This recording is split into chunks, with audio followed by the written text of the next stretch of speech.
empya sembera okutereeza ebyensoma sembera new curriculum tugenda mu Uganda empya osoma omulimu gukulinze 2026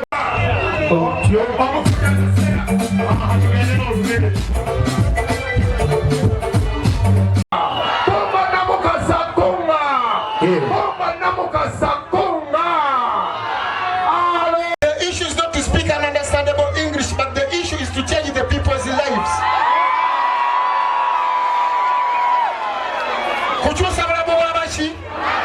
If one has come to change the people's lives,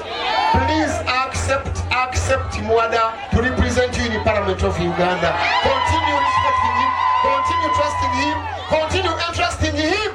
Agenda abashikire mu Parliament ya Uganda. Ekisooka ali loyo. Awulira bakabaleke kali kenda bagambe nti kasita the moment you outshine your master, you're dead and buried. Onawulira mukama we President Kyagulanyi awulira ekibiina ate nammwe kyemunamugamba kyajja okukola ki era bw'atakikole mugenda kumpulengana musa mu luyimba nze ate byange mmenyeka n'ensi eno zemenyeka n'ensi nga mukuba mukayimba so n'ebigambo ebyo omwana ono mumpeera akaki nja kuba musanyufu nnyo nga nkomyewo ensonga za kasasiro gamba no unity platform twagala okulwanirira enfuga ey'amateeka twagala okulaba nga ssemateeka waffe n'ennyingo ezirimu zonna tuganyulwamu nga bannayuganda twayingira akalulu kano nga tumanyi kakuyigga na kuyiriba kwe kubagamba nti ffenna tukanoonye kale buli obaddemu tukanoonye tukalonde tukakuume bweba wawatamwatamwa tukabanje akabonero mpozi ki ambulera oye anti ambulera efaanana bweti ate pulezidenti yalagira mwandike fulaga waggulu pulezidenti Kyagulanyi n'annonda nga minisita w'ensonga z'ebweru w'eggwanga wansi w'obukulembeze bwange nga minisita w'ensonga z'amawanga amalala abaayi abasajja tubakunyakunyiza bambasada ababbi bagobeddwa abalyazaamanya buli embase banyigiddwa ate buli wali kakica wonna nfukuzaawo n'okugenzeganya n'ensi yonna babe nga bettanira okumanya ekigenda mu maaso mu ggwanga lyammwe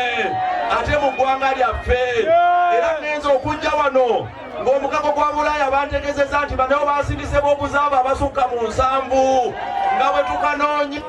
bwe tugenda okukalonda bwe tugenda okukakuuma n'okukabanja n'ensi yonna eri naffe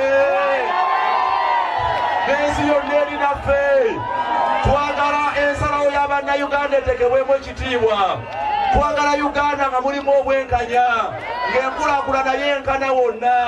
twagala Uganda nga ensimbi ng'omuntu wa wansi tanyigirizibwa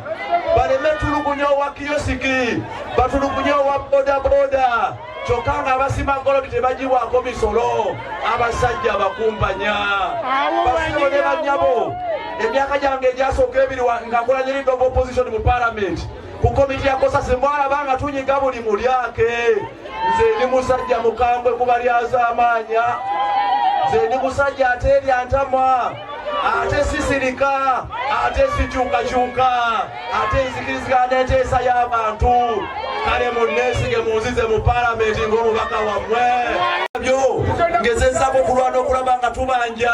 abantu baffe abafiirwa mu kiteezi basasulwe bonna abamu tebannabasasulwa naye abamu basasulwako bano abafiirwa amayumba nga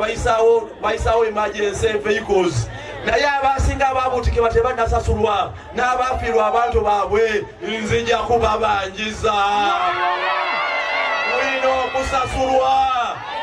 kubanga Uganda obulyazaamanya obututusibwako bwetaaga obuteeryantama bano abasajja bakukaliramu nga nakayingira mu Parliament bwe bannakiteezi mukimanye emyaka egisaana luno oluguudo lwaffe terubadde na kolansi nze saagenda kubanja nti bazibikire ebinnya nagenda kubanja balukole kolansi era balukole n'emyala